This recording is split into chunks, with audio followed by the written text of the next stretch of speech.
বলেছেন যে উনি যদি নির্বাচিত হতে পারেন তাহলে ভৈরবকে জেলা করবেন।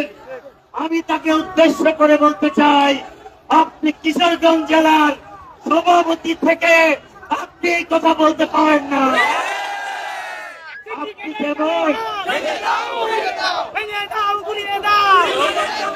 আপনি যেমন ভোটের জন্য ভৈরবের দরকার, ধানের শীষের মার্কা যেমন ভৈরব আছে, কিশোরগঞ্জেও তো ধানের শীষের মার্কা আছে নাকি?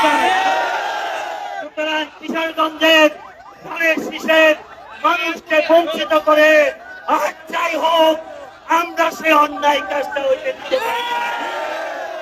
সুতরাং আমরা মনে করি যে ব্যক্তিকে নমিনেশন দেওয়া হয়েছে উনি অজনপ্রিয়, মানুষ থেকে বিচ্ছিন্ন একটা মানুষ, এবং 17 বছর উনি শুধু আওয়ামী লীগের লালন করেছেন। সুতরাং আমরা তার নমিনেশন প্রত্যাহার চাই।